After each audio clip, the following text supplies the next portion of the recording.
one kitchen sink. I've been waiting about 6 weeks to get the kitchen sink.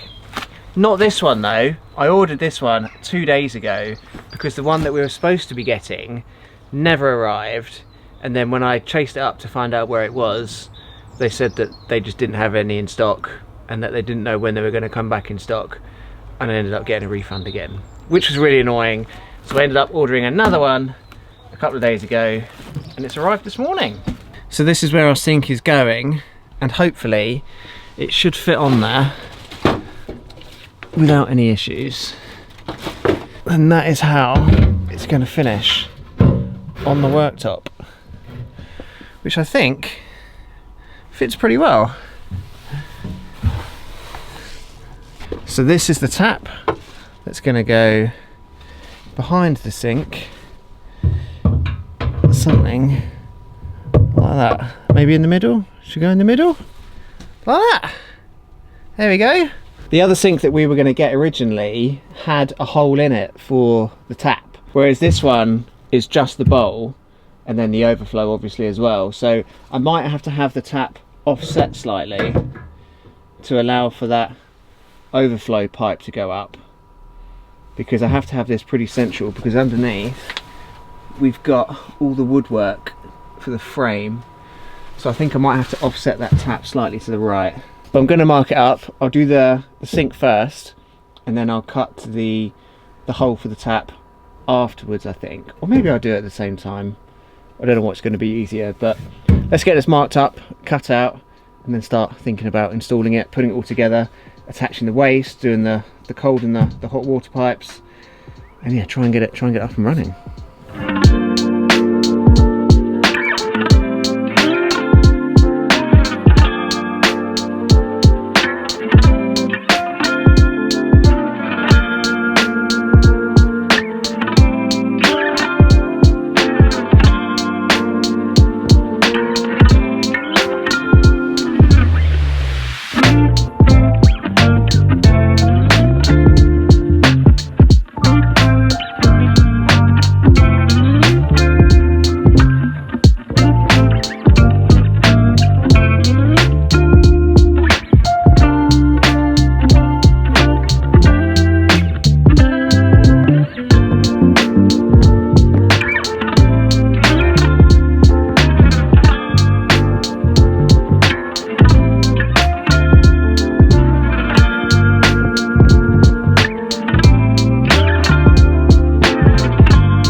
So this is our sink, everybody. I decided to put the tap in the middle at the back rather than in the corner, because I just think it made more sense really.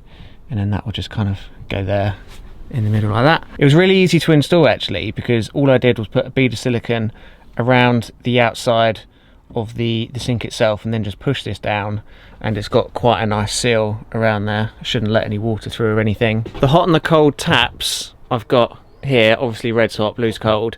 I am going to put a T-piece in both of these because I need to have that coming up here to do the shower as well.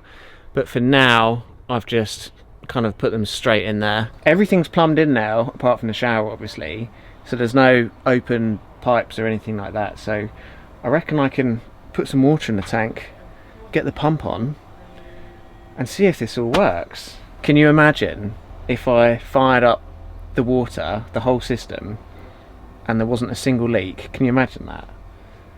I know it's not going to happen. I'm not going to get my hopes up, but Can you just imagine if it just works perfectly first time? Should we go and find out? Should we go and fire it up? So this is how we're going to fill the tank up whenever we do it. Of course, it's quite difficult to do with one hand. But basically we'll clip that into that like you normally would. And then that is on, and then you turn it to turn it off. So let's turn it on. Turn the hose on. Let's see what happens. I'm not going to put loads of water in, but we should be able to see it filling up from the tank here. This is quite difficult to show you from this angle, but we've got a T-piece that comes immediately out of the tank, and the one that goes away that way, that just goes to kind of like a hole in the bottom of the van. So if we ever need to drain the tank, I can just turn the valve. There's a valve behind the pump, and I can just open it up and drain the tank. And then we've got a valve here as well, so I can shut off either way. And then if that one's shut off, then the main water will come this way into the pump, and then it will kind of go around through the expansion tank, and then it will join the hose here, and then come up here, and then it will go across the bed, and then sort of down here, like so, all the way to this T-piece, where it will tee off to the cold water supply for the tap / shower when it's in, and then the other one will go through this drain valve, and then that will take it into the water heater where we'll get hot water, and then the red pipe is the hot water that will take it to the hot tap. Now we've got a switch up in this cupboard up here. There's a manual switch for the pump. I think it's wired in, so yeah, there we go.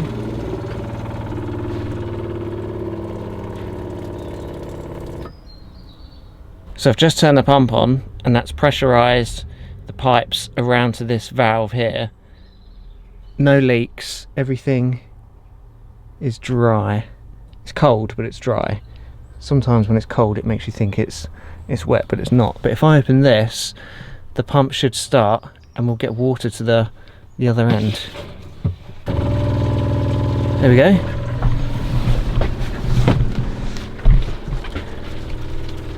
Oh, we got a leak, we got a leak, we got a leak! Ah! Stop! We were so close then to no leaks. That was a panic. Oh my god, there's so much water in here. This was the joint that was just leaking, it just wasn't pushed on far enough, but that seems to be okay now. So the pump that we have in the van, it works on a pressure system, so when it gets up to pressure, the pump will automatically turn off, and then when the pressure drops, then the pump will automatically turn back on again. So the theory behind that is that when you open up a tap or a shower, then it will decrease the pressure immediately, and then the pump will recognize that and then turn on and provide you with pressurized water. So in theory, as soon as I open the kitchen tap, then one, the water should come out because it's all connected up, and then secondly, the pump should kick in and we should get pressurized water coming out of this tap. Oh! Come on, pump. Oh! The pump's on!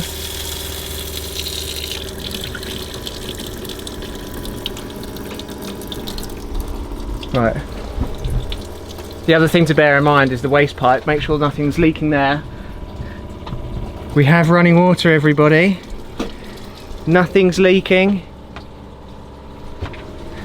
Should have water coming out the bottom of that. Should we check? I don't know why I need to check that, but there we go. All over the exhaust pipe. Alright, let's turn it off. So we only had the one leak in the whole system, which was a really easy fix, which makes me so happy.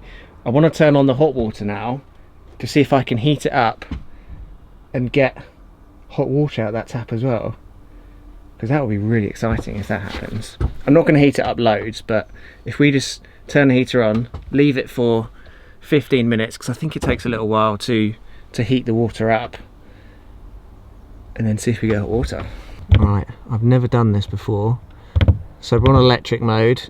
It'll be quicker if we do it on diesel, but I don't want to do it on diesel. Should we go, let's go eco, 40 degrees Celsius.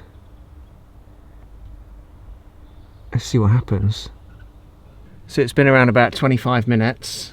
I haven't been keeping an eye on the display, but the bit that tells you the temperature of the water has stopped flashing, which I think means that it's up to temperature. So I'm going to turn it off because I don't want it to heat any more water.